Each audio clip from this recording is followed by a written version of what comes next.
Good morning, and welcome to your Royal News Update. Today, we delve into some surprising developments from within the British royal family, including a potential return for Prince Harry, new revelations about Sarah Ferguson, and an upcoming state visit. First, to a story that has many royal observers buzzing. Prince Harry, the Duke of Sussex, is reportedly planning a significant return to the UK within the coming months. Sources close to the Duke indicate that while he remains settled in California, his recent visit to the UK truly resonated with him. He apparently savored every moment of reconnecting with the charities and patronages he meticulously built relationships with during his time as a senior working royal.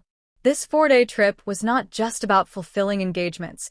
It was, by all accounts, a meaningful step towards mending his relationship with his father, King Charles. While there is no expectation, nor apparently a desire from Harry himself, for him to resume duties as a part-time royal, we can expect to see more frequent trips across the Atlantic. These future visits will not only involve his dedicated charity work, but also crucial time spent with the king. Perhaps the most exciting speculation for royal enthusiasts is the possibility of Prince Harry bringing his two young children, Prince Archie, who is 6, and Princess Lilibet, aged 4, to the UK next year. The king is reportedly very keen to spend more time with his two youngest grandchildren. Whether Meghan, the Duchess of Sussex, will join them for these visits remains a topic of considerable discussion. However, these small steps represent an encouraging sign for the father-son relationship, hinting at a potential path forward for them. Now, to an altogether more challenging situation involving Sarah, the Duchess of York. The question on many minds is, can Fergie survive this latest storm? We're not talking about me, of course, but rather Prince Andrew's ex-wife. The Duchess of York has faced a significant backlash, with charities distancing themselves in droves, following revelations last weekend. It emerged that she sent a deeply apologetic email to Jeffrey Epstein, even going so far as to describe him as a supreme friend, after his release from jail for child sex offenses. This email was sent just weeks after she had publicly pledged, in an interview, never to contact him again. The content of this toxic email, where she stated that Epstein had always been a steadfast, generous, and supreme friend to me and my family, has raised serious questions about her judgment. It appears to show a willingness to prioritize a friendship over her charitable endeavors and her moral responsibility to stand by Epstein's victims. For many years, the Duchess has carefully cultivated an image of empathy and compassion through her various charitable affiliations. However, this extraordinary association with Epstein now significantly challenges that public persona. Her numerous efforts to meticulously rehabilitate her image after earlier scandals now seem to have been completely undermined by this email. Her spokesperson has claimed the email was sent because Epstein had threatened to sue her for defamation, stating, like many people, she was taken in by his lies. This situation begs the question, will we continue to see the Duchess alongside her ex-husband, Prince Andrew, at private royal events in the future? Prince Andrew, you will recall, stepped down from official royal duties in 2019 due to his own friendship with Epstein.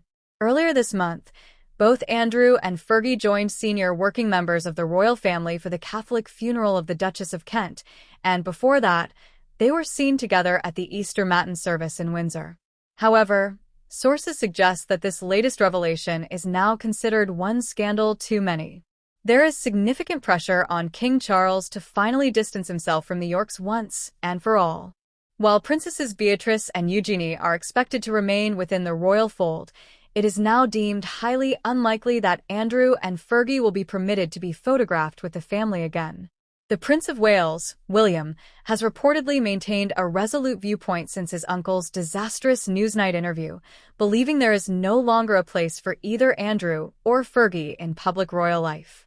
Moving on to a more traditional aspect of royal duties, last week, the Princess Royal, Princess and spoke positively about the benefits of a boarding school education. She sought to reassure naval families who frequently enroll their children in such institutions. The King's sister, who is 75, emphasized that the boarding school experience brings stability and makes children's lives easier. Notably, and all her siblings attended boarding school as children.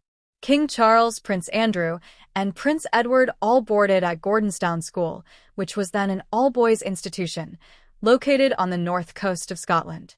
Princess and herself spent 5 years at Benenden School in Kent, an exceptional school with fees exceeding £16,000 per term.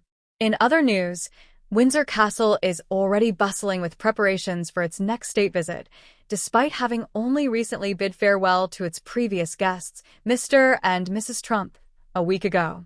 In early December, King Charles and Queen Camilla are set to host another inbound state visit at the Berkshire residence.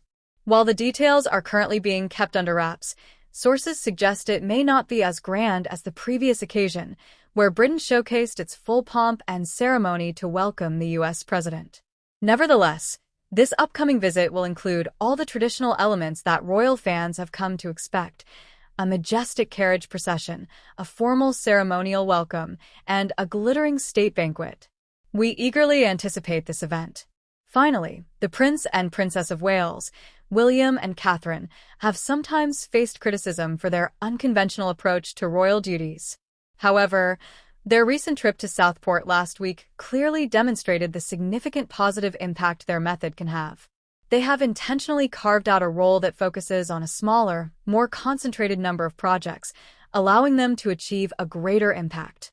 Key areas of their work include homelessness, environmental protection, mental health initiatives, and early childhood development. They both pour their heart and soul into these passion projects and areas where they genuinely wish to make a difference. This dedication was powerfully evident in their second visit to the Southport communities, where they showed genuine support and offered a compassionate, listening ear, especially following recent tragic events. Following the unimaginable incident during a Taylor Swift dance class, communities have rallied together to support the grieving families. As parents to children of similar ages, and with a daughter who loves to dance, Catherine and William were said to be deeply moved by the horrific attacks. Their genuine empathy and concern during their visit truly embodied the idea that love ultimately triumphs over tragedy. That's all for your royal news update today. What are your thoughts on these unfolding stories? Will Prince Harry's return signal a new chapter for the royal family? How do you view the latest developments surrounding Sarah Ferguson? Share your perspectives and join the conversation in the comments below. We always appreciate your insights and engagement.